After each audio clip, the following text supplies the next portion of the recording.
അതുപോലെ അയാൾ പല പല കാര്യങ്ങളും അയാൾ കിട്ടിയിട്ടുണ്ട്. ആ കിട്ടിയ കൂട്ടത്തിൽ അയാളുടെ റിലീജിയസ് ആറ്റിറ്റ്യൂഡ്സ്, അയാളുടെ മറ്റ് വന്നിട്ടുള്ള വഴിയിൽ അയാളുടെ കൾച്ചറലായിട്ടുള്ള കാര്യങ്ങൾ എല്ലാം അയാൾക്കുണ്ട്. ഇയാൾ പക്ഷെ നോബൽ പ്രൈസ് വാങ്ങിക്കാൻ ഇതെല്ലാം അങ്ങനെ ഭയങ്കര മിടുക്കണം. പക്ഷെ അയാളുടെ ഇതിൽ നിന്ന് വിഭിന്നമായ മറ്റൊരു പേഴ്സൺ ഉണ്ട് അയാൾ. അത് ഇത് വേറൊരു പറയും, അത് വേറൊരു മനുഷ്യൻ അയാളുടെ ഉള്ളിലിരിക്കുക. ആ മനുഷ്യൻ ഒരു ദിവസം പറയുകയാണ്, ഞാനിങ്ങനെ എണ്ണിച്ചപ്പോഴത്തേക്കും രാവിലെ ബാബ പ്രത്യക്ഷപ്പെട്ടു. ആ മനുഷ്യനെ പറയും, ഇത് രണ്ടും ഒരാളല്ല പറയും. അപ്പം അയാൾ പറഞ്ഞു കഴിയുമ്പോൾ നമ്മൾ വോട്ട് ചെയ്യുന്നത് എങ്ങനെയാണെന്ന് അറിയാമോ? നോബൽ പ്രൈസ് വാങ്ങിച്ച ആൾ ഇതിങ്ങനെ പറഞ്ഞത് കൊണ്ട് അയാൾ പറഞ്ഞത് ശരി. അത് നോബൽ പ്രൈസിൻ്റെ ഇത് ശരി, ഈ കാര്യത്തിൽ ശരിയല്ല, എങ്കിൽ ശരിയല്ല, ഇങ്ങനെ നമുക്ക് കാണാൻ പറ്റില്ല. ഉടനെ തന്നെ ഈ ഇൻഫർമേഷൻ എടുത്തിട്ട് അതൊരു കോൺസ്പിറസി പോലെ ആക്കി അത് കുറേ ആളുകൾ തന്നെ സ്പ്രെഡ് ചെയ്ത് അയാളുടെ ഒരു എന്താ പറയുക, ഇയാളിതിനെ കൗണ്ടർ സൈൻ ചെയ്യും പോലെ അയാളെ സൈൻ ചെയ്തു എന്ന് പറഞ്ഞ് ഇതിനങ്ങനെ പബ്ലിസിറ്റി കൊടുത്ത് മറ്റൊരാളാണ്. ആ നോബൽ പ്രൈസ് ചെയ്ത ആളല്ല ഇത് പറഞ്ഞു. അയാളുള്ള വേറൊരു സാധനമുണ്ട്, അതയാൾ പറയാം. നമ്മളെന്ത് ചെയ്യും, ഇത് രണ്ടിനും കൂടെ കൂട്ടിയാണെങ്കിൽ നോബൽ പ്രൈസ് ആയാലും ഇത് പറഞ്ഞുകൊണ്ട് അത് ശരി. അതങ്ങനെ പറയാൻ പറ്റും? അങ്ങനെയൊന്നും ശരിയാവില്ല. അങ്ങനെയാണ് ഈ ശരി ഇവിടെ നമ്മൾ ഉണ്ടാക്കിക്കൊണ്ടിരിക്കുന്നത്. ഒരു വലിയ സന്യാസി പറഞ്ഞു, സന്യാസി ഒരു ചെറിയ ശാസ്ത്രം പറഞ്ഞാൽ ആ ശാസ്ത്രം ശരിയാണെന്ന് വാങ്ങിക്കോളാം. ഒരു സയൻറ്റിസ്റ്റ് എന്തെങ്കിലും ഒരു സന്യാസി അല്ലെങ്കിൽ ആ ഒരു സ്പിരിച്വൽ കാര്യം പറഞ്ഞാൽ അതിനെ ഹൈലൈറ്റ് ചെയ്തിട്ട് അതിൻ്റെ ഇതുണ്ടാവും. ഇത് നമ്മൾ മനുഷ്യൻ്റെ ഒരു ജോലിയാണ്, നമ്മൾ ഇങ്ങനെ ചെയ്തുകൊണ്ടിരിക്കും. അതിന് വേറെ ഇൻറ്റൻഷൻസ് ഒക്കെ ഉണ്ടാവും.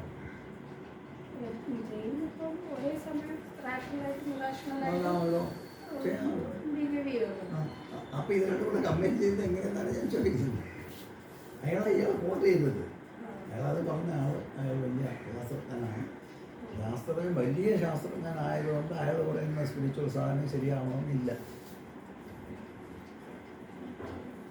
അത് അല്പം കണ്ടെന്ന് അയാൾ പറഞ്ഞാൽ അതിന് ശരിയാണ്. അയാൾ സയന്റിസ്റ്റ് ആയിട്ട് പറയുന്ന കാര്യം നമ്മൾ അംഗീകരിക്കുന്നത് നോട്ട് ബിക്കോസ് അയാൾ പറഞ്ഞതുകൊണ്ടല്ലോ. ഈ ലുക്ക് അറ്റ് ദ എവിഡൻസ്. അപ്പോൾ അയാൾ എവിഡൻസ് പ്രൊവൈഡ് ചെയ്യുമ്പോഴാണ് സയൻസിനകത്ത് ഒരു അക്സെപ്റ്റബിൾ ഫാക്റ്റാണ്.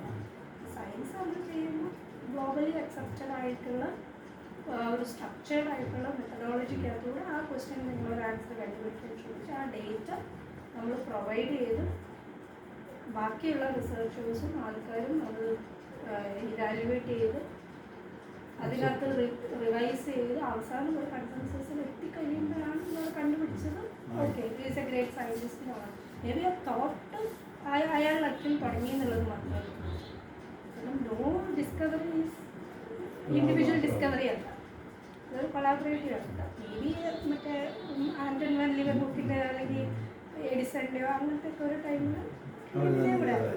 പക്ഷെ ഇപ്പം എല്ലാ ആൾക്കാർ പിന്നെ അവർ കണ്ടുപിടിക്കുന്നത് is based on what others have already shown. അതിൻ്റെ ഒരു ബേസിസിൽ ഒരു ഹൈപ്പോത്തസിസ് ഉണ്ടാക്കി അങ്ങനത്തെ പ്രോസസ്സിങ്ങൾ വരുമ്പോൾ മാത്രമല്ലേ ഇപ്പം ഒരു വലിയ സയൻറ്റിസ്റ്റ് പറയുന്ന ഒരു ക്ലെയിം പോലും എടുക്കാതിരിക്കുന്നുണ്ടാണ്. ഈ നോബൽ പ്രൈസ് കിട്ടിയവരുടെ പേപ്പേഴ്സ് പോലും അക്സെപ്റ്റ് ചെയ്തിട്ടുണ്ടായിരുന്നില്ല, നേച്ചർ റിജക്റ്റ് ചെയ്യുക ചെയ്തത്. എന്നിട്ട് പിന്നെ അവർ വേറെ പോയി പബ്ലിഷ് ചെയ്തു. അപ്പോൾ എന്നുവെച്ചാൽ ഈ നോക്കുന്ന റിവ്യൂ എന്നുള്ളത് അക്സെപ്റ്റബിൾ അല്ല, അയാൾ കൺവിൻസ്ഡ് അല്ല എന്നുണ്ടെങ്കിൽ അത് റിജക്റ്റ് ചെയ്യപ്പെടും. സയൻറ്റിഫിക്കലി പറയുമ്പോൾ സയൻറ്റിസ്റ്റിൻ്റെ individual opinions are totally different from the science he is propagating എന്നുള്ള ഇത്. അങ്ങനെ എടുക്കണം, അതിവിടെ എടുക്കില്ല. അതാണ് ഇമ്പോർട്ടൻ്റ്. ഞാൻ ഇഷ്ടംപോലെ കേട്ടിട്ടില്ലേ ഒരാൾ പറഞ്ഞ് അതുകൊണ്ടാണ് ശരിയാണ്.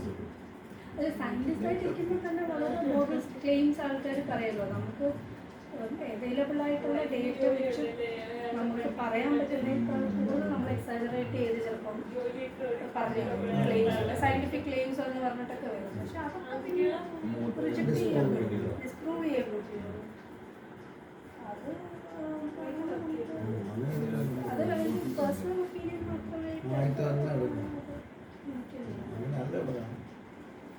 ജനത്തിന് അതൊന്നും അറിഞ്ഞില്ല. അവർക്ക് ആവശ്യമുള്ള വലിയ ഭക്തിയുണ്ട്, സ്നേഹമുണ്ട്. പിന്നെ അവരങ്ങ് പറയും, പറഞ്ഞ് വലുതാക്കി വെച്ച് അതിന് പറയുന്നത് ഇൻറ്റൻഷൻസ് ആയിട്ടാണ്. അത് ശരിയല്ല. നമ്മളത് ഉണ്ടെങ്കിൽ ഉണ്ട്, ഇല്ലെങ്കിൽ ഇല്ല. പിന്നെ നമ്മൾ പറയുന്നതുകൊണ്ട് ആ അൾട്ടിമേറ്റും അല്ല. ഇപ്പം ഇങ്ങനെ ചിലപ്പോൾ നാളെ ഇതൊക്കെ മാറി വരുന്നാവാം എന്ന് പറഞ്ഞ ഒരു ഓപ്പൺ സാധനമാണോ അത് കാണില്ല. അൾട്ടിമേറ്റാണ് നമ്മൾ വിചാരിക്കുക. എല്ലാം മാറിയില്ലേ? തിയറി ഓഫ് റിലേറ്റിവിറ്റി പോലും മാറിപ്പോയി. ആ തിയറി മാറിയതല്ല, അത് കഴിഞ്ഞ് വേറെ ആളുകൾ വേറെയും പലതും ചെയ്തു. അപ്പോൾ അതുകൊണ്ട് അങ്ങനെയൊന്നും പറയാൻ അങ്ങനെ ചെയ്യുന്നു. അത് എനിക്ക് ആ പാർട്ടിയാണ് എനിക്ക് തീരെ ഇഷ്ടമില്ല. എന്ന് വെച്ചാൽ നമ്മൾ ചുമ്മാ ഇപ്പോൾ ഞാൻ എന്തെങ്കിലും പറയണം, അപ്പോൾ എന്തോ ഒരു അനുഭവം ഒരാൾക്കുണ്ടായി. ആ അനുഭവത്തിൻ്റെ ബേസിസിൽ അയാൾ വേറൊരിടത്തിൻ്റെ അടുത്ത് പറഞ്ഞു. ആ പറഞ്ഞ ആൾ അതിനെ കുറച്ചുകൂടെ മോഡിഫൈ ചെയ്തിട്ട് അടുത്ത ആളിൻ്റെ അടുത്ത് പറഞ്ഞു. അങ്ങനെ അവസാനം നമ്മൾ തന്നെ ഇത് കേട്ട് നമ്മൾ എന്തോ മഹാത്ഭുതം കാണിച്ചാൽ അങ്ങനെ വരുമല്ലോ. അത് ശരിയല്ല. ശരിയല്ല എന്ന് പറഞ്ഞാൽ ഈ ഇരിക്കുന്ന ഓരോരുത്തരും അവരുടെ ഫുൾ പൊട്ടൻഷ്യൽ എടുക്കാൻ പറ്റില്ലെങ്കിൽ എത്രത്തോളം അവർക്ക് എത്താമോ അത്രത്തോളം എത്തി അത് പഠിച്ച് മനസ്സിലാക്കിയിട്ട് അവർ പറഞ്ഞു. ചുമ്മാ വിശ്വസിച്ച് വല്ലതും പറഞ്ഞുകൊണ്ട് ഇനി വരുന്ന തലമുറകളെ മിസ്ലീഡ് ചെയ്യുന്നതാണ്. അന്ന് ഉണ്ടായിരുന്ന ഒരു കുഴപ്പമില്ല. നമ്മൾ പറഞ്ഞിട്ട് കൺഫ്യൂസ് ചെയ്തോളാം, ഭയങ്കരമായിട്ട് കൺഫ്യൂസ് ചെയ്തോളാം. നമുക്ക് ഏതാണെന്ന് തിരിച്ചറിയാൻ പോലും പറ്റില്ല. അത് ഈ സ്പിരിച്വൽ ആൾക്കാരെ കൂടെ കുഴപ്പത്തിലാക്കുകയല്ലേ. അവരെ പ്രൊട്ടക്റ്റ് ചെയ്യാൻ അവരൊരു ഗ്രൂപ്പാക്കി വയ്ക്കാൻ ശ്രമിക്കുകയാണെങ്കിലും സ്പിരിച്വൽ ഇതിൽ അങ്ങനെ ഉണ്ട്. ഞാൻ അവിടെ നിന്ന് മരിച്ചു പോയ ഒരാളുടെ അങ്ങനെ എൻ്റെ അനുഭവം ഇതൊക്കെ പറഞ്ഞു പറയാം. എനിക്കൊരുപാട് അനുഭവം തോന്നും. അപ്പോൾ അത് കൃത്യമായിട്ട് നമ്മൾ നോക്കുകയാണെങ്കിൽ നമുക്കറിയാം ഇത് നമ്മുടെ പ്രൊജക്റ്റ് ചെയ്യും. ഒരു പ്രത്യേക ട്രാൻസിൽ നമ്മളകത്തുനിന്ന് പ്രൊജക്റ്റ് ചെയ്യും. അത് റിയലായിട്ട് തന്നെ പ്രൊജക്റ്റ് ചെയ്യും. നമ്മൾ കൃത്യമായി നമ്മൾ കാണുന്ന പോലെ തന്നെ കാണും. അപ്പോൾ അങ്ങനെ കാണുമ്പോൾ നമുക്ക് കൺവിൻസ് ചെയ്യപ്പെടുമല്ലോ. ഞാൻ കണ്ടു, അദ്ദേഹത്തിനെ കണ്ടു ഞാൻ എന്ന് തന്നെ നമുക്ക് അന്ന് ബോധ്യപ്പെടും. നമ്മൾ കണ്ടത് ശരിയാണ്. പക്ഷെ വേറൊരാളിനെ എൻ്റെ അടുത്ത് പറയുമ്പോൾ സൂക്ഷിക്കണം. അങ്ങനെ കാണാൻ പറ്റുമെന്ന് പറയരുത്. ഞാൻ കണ്ടു എന്ന് പറയാം. രണ്ടും വലിയ വ്യത്യാസമുള്ള കാര്യമാണ്. ഞാൻ കണ്ടു, ഞാനിങ്ങനൊരു സാധനം കണ്ടു, അത് എൻ്റെ അനുഭവമാണ്. ഈ കള്ളന്മാർ ഭയങ്കര പെരുങ്കള്ളന്മാർ ഇത് പറയും, ഇത് എൻ്റെ അനുഭവമാണ്, നിങ്ങൾക്ക് അങ്ങനെ ആയിരിക്കില്ല എന്ന് പറഞ്ഞൊരു തടി കൂടിപ്പോകും. അങ്ങനെ ചെയ്യും. എന്നുവെച്ചാൽ അവർക്ക് ഒരു പഴുതിട്ടാ പറയും, രക്ഷപ്പെടാനുള്ള പഴുതും കൂടെ ഉണ്ട്. ഇത് എൻ്റെ അനുഭവമാണ്, ഞാൻ എന്നെ വിശ്വസിക്കും, ഇല്ലെങ്കിൽ വേണ്ടാന്നും കൂടെ പറഞ്ഞു. അപ്പോൾ അയാൾ ഊരി. പക്ഷെ അയാളൊരു സാധനം അവിടെ കിട്ടും, ഇഞ്ചക്ട് ചെയ്തിട്ടില്ല, ഈ ചെറിയ പോയ്സൺ. അത് ചെയ്യും. അങ്ങനെ ചെയ്യാൻ പാടില്ല. ഈ ടൈം സ്പേസൊന്നും ഇല്ല, ഈ നിമിഷം മാത്രമേ ഉള്ളൂ എന്ന് പറയുന്ന ആ ഒരു ഇതിൽ നോക്കിയാൽ ഇപ്പം ഇത് പോസിബിൾ അല്ലയോ? പണ്ടുണ്ടായിരുന്ന ഒരാളിനെ എനിക്കിപ്പോൾ കണ്ടൂടെ? അത് കാണും, അത് നമ്മൾ കാണുമല്ലേ. അതല്ലേ ഇപ്പം ഞാൻ കാണുന്നു, അതേ ആളിനെ രാമനേർ കാണുന്നു. നമ്മൾ രണ്ടുപേരും ഒരേ ആളിനെയാണോ കണ്ടെന്ന് നമുക്ക് വെരിഫൈ ചെയ്യാൻ പറ്റത്തേ ഇല്ല അല്ലേ. ഞാനിപ്പോൾ സ്വാമിരാവയെ കണ്ടു, രാമനാഥൻ സ്വാമിരാവനെ കണ്ടു. നമ്മൾ രണ്ടുപേരും കണ്ടത് ഒരേ ആളിനെ. രാമൻ നമ്മൾ പേരിടും, ജനറലായിട്ട് എന്തെങ്കിലുമൊക്കെ കാണും, പോസിറ്റീവോ എന്തെങ്കിലും കണ്ടു കാണും, അല്ലെങ്കിൽ മുഖം കണ്ടു കാണും. പക്ഷെ നമ്മൾ രണ്ടുപേരും കണ്ടത് ഒരാളെയാണോ എന്ന് നമുക്ക് വെരിഫൈ ചെയ്യാനായിട്ട് പറ്റില്ല. കോൺസ്റ്റൻസി ഇല്ലല്ലോ അയാളെ തന്നെ പറയുന്നുണ്ടെങ്കിൽ. എൻ്റെ അറിയത്തില്ല, നമ്മൾ ever changing and ever evolving ആയിട്ടിരിക്കുന്ന ഒരു സ്ഥലത്ത് നിന്നിട്ട് നമുക്ക് മുമ്പുണ്ടായിരുന്നത് പിന്നെ കാണാൻ പറ്റത്തില്ലല്ലോ. അല്ല, ഞാൻ ചോദിച്ചത് അതല്ലേ. ഇവരെല്ലാം പറയും മുമ്പുണ്ടായിരുന്നില്ല, ഇപ്പം മാത്രമേ ഉള്ളൂ എന്ന്. നാളെയും ഇല്ല, അപ്പുറവും ഇല്ല, ഇപ്പുറവും ഇല്ല, ഇവിടെ മാത്രമേ ഉള്ളൂ. എനിക്കറിയത്തില്ല, നമ്മൾ നോക്കുമ്പോൾ ഇറ്റ്സ് കോൺസ്റ്റന്റ്ലി ചേഞ്ചിങ് ആയിട്ടുള്ള ഒരു സാധനത്തിനകത്ത് ഇന്നലെ ഇന്നത്തെ കാര്യം പറയാൻ പറ്റില്ല. ഇപ്പോൾ ഇത് നടക്കുന്നത് നമുക്ക് പറയാൻ പറ്റില്ല. അവിടെ ഈ സ്പിരിച്വാലിറ്റി വളരെ അടുത്ത് വന്നിരിക്കുകയാണ്. ഈ പറഞ്ഞ കാര്യത്തിൽ സ്പിരിച്വാലിറ്റി വളരെ അടുത്താണ് നിൽക്കുന്നത്.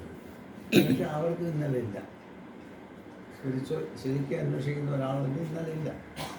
മെമ്മറി ആയിട്ട് കുറച്ച് റെക്കോർഡ് ചെയ്തിട്ടുണ്ട് പാസ്റ്റിൻ്റെ കുറച്ച് കാര്യം, അല്ലെങ്കിൽ മുഴുവൻ എന്നും പറഞ്ഞ് അത് ഇന്നലെ അല്ല, അതിൻ്റെ റെക്കോർഡ് ചെയ്തിട്ടുള്ള സാധനമാണ് ഇപ്പോൾ കിടക്കുന്നത്. ആ സാധനം ചിലപ്പോൾ പ്രൊജക്റ്റ് ചെയ്ത് വരും. ആ പ്രൊജക്റ്റ് ചെയ്ത് വരുമ്പോഴും റെക്കോർഡ് ചെയ്ത് അതുപോലെ ആവണമെന്നില്ല, അതിന് കുറച്ച് മോഡിഫൈഡ് ആയിട്ടായിരിക്കും വരും. കാരണം ഈ ആൾ മാറിയിരിക്കുകയാണ് ഇന്ന് അതിനെ റെക്കോർഡ് ചെയ്യുമ്പോൾ. അപ്പോൾ അതുകൊണ്ട് അതേ സാധനം റെക്കോർഡ് ചെയ്യാൻ പറ്റില്ല.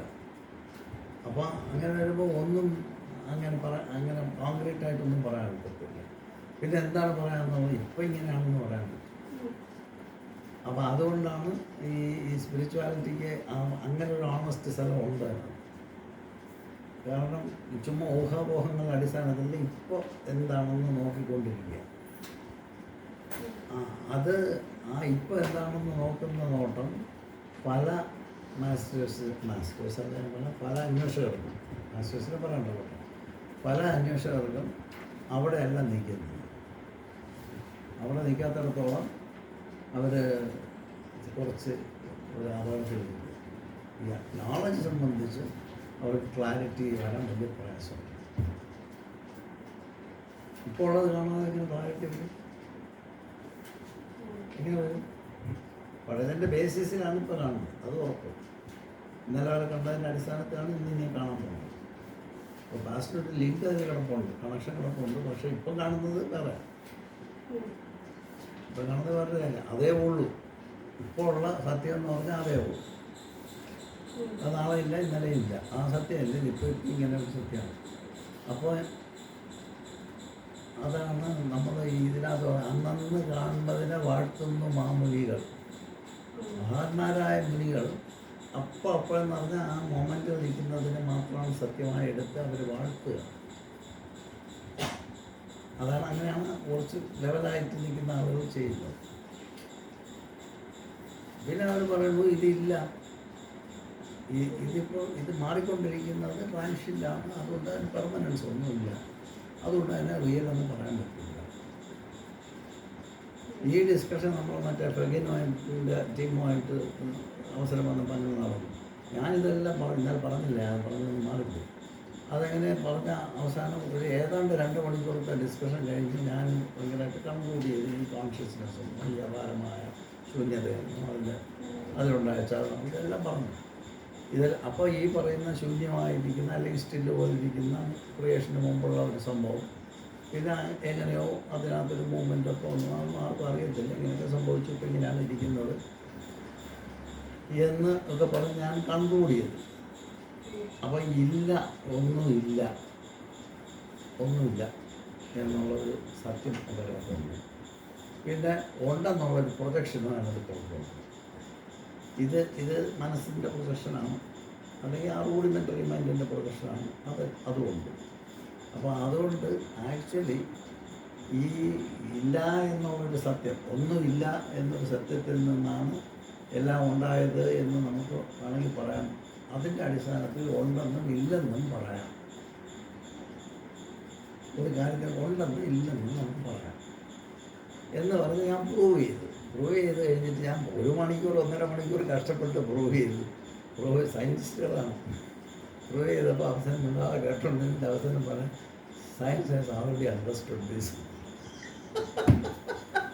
എനിക്ക് ഭയങ്കര സന്തോഷം, മനസ്സിലായില്ല. അങ്ങനെ പറയാണ്, science has already understood this. ഭയങ്കര ഒരു സംഭവമാണ്. എനിക്കത് ഫസ്റ്റ് ലെവലില്ല. ഞാൻ സയൻസ് അങ്ങനെ പറയാൻ പറ്റില്ല എന്ന് വിചാരിച്ചു. അപ്പോൾ പറഞ്ഞാൽ ആൾറെഡി അണ്ടർസ്റ്റുഡ്. വലിയ സന്തോഷമായി. അങ്ങനെയാണ് സംഭവം.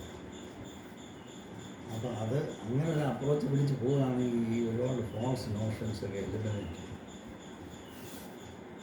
ചെയ്യുന്നത് നല്ലതാണ്. ഇതിന് പിള്ളേരൊക്കെ പുതിയ തലമുറ വരുമ്പോൾ അവർ നല്ല രീതിയിൽ ആ നിന്ന സ്ഥലത്ത് നിന്നിട്ട് കാണുന്നതിനെ അതുപോലെ കാണാനായിട്ട് അവർക്ക് ഒരു അവസരം ഉണ്ടായിരുന്നു.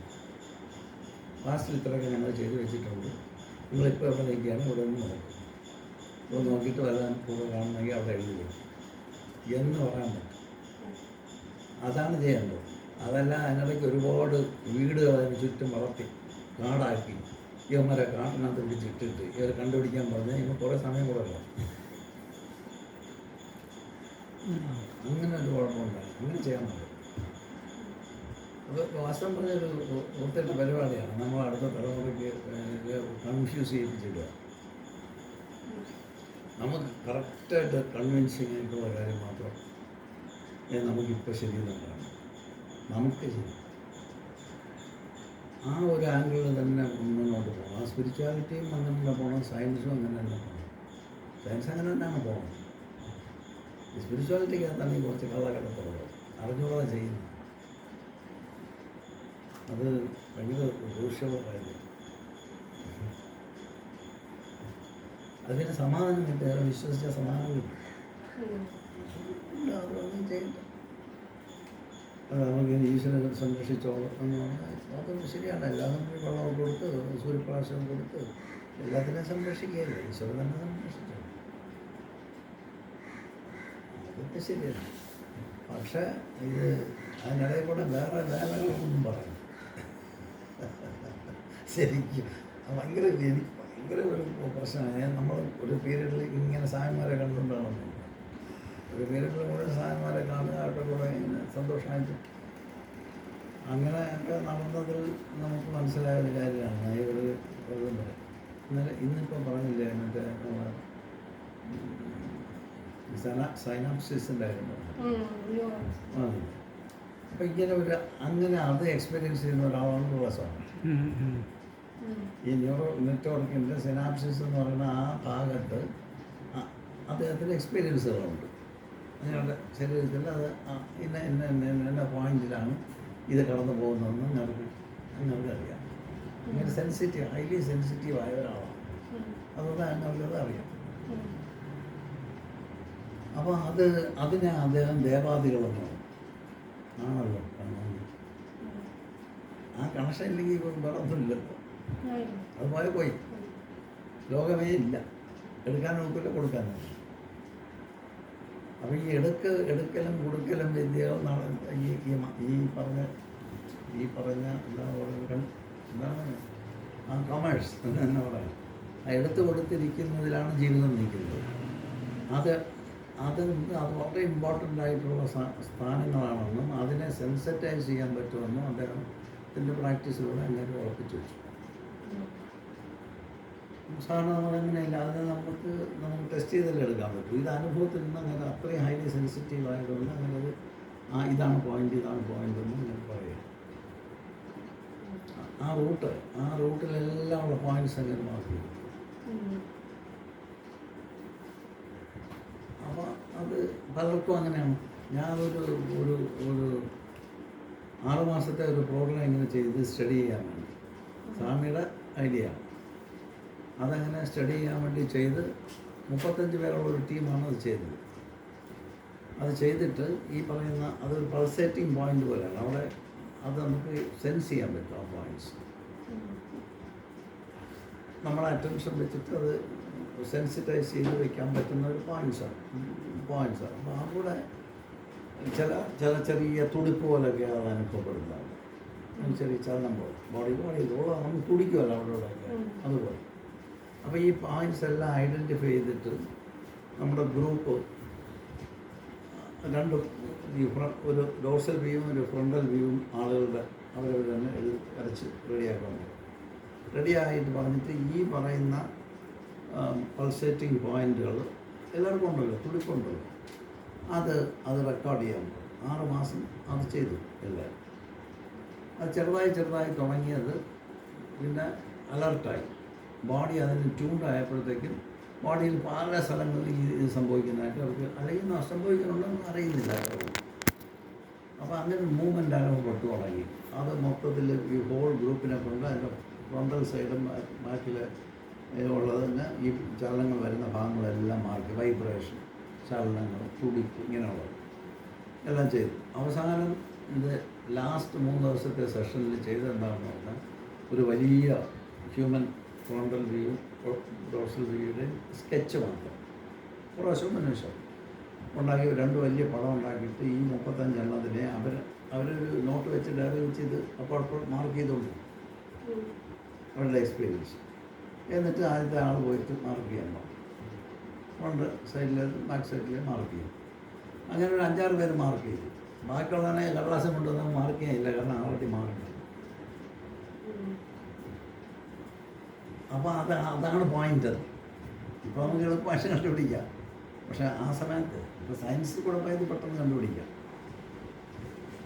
ഇപ്പം അറിയാമല്ലോ എവിടെ കൂടെ ഇതൊക്കെ പോകുന്നത്. ആ കമ്മ്യൂണിക്കേഷൻ പോയിൻറ്റ്സ് ഇതുവരെ സെൻസിറ്റൈസ് ചെയ്ത് ബോഡി സെൻസിറ്റൈസ്ഡ് ആയപ്പോൾ അവരതെല്ലാം റീഡ് ചെയ്തു. എന്നിട്ട് ഈ തുടുപ്പം കൊണ്ട് എല്ലാവരും ഡയറിയും കൊണ്ടുവന്ന് അതിനകത്ത് മാർക്ക് ചെയ്തിട്ട് പിന്നെ അവസാനം വന്ന ആൾക്കാർക്ക് ഒന്നും മാർക്ക് ചെയ്യാനില്ല, ആൾറെഡി ആ പോയിന്റ് മാർക്ക് ചെയ്തിട്ടുണ്ട്. ഒരു ജനറലൈസ് ചെയ്യാനുള്ള ഒരു ടെസ്റ്റ് പോലെ ചെയ്ത് നോക്കിയത്.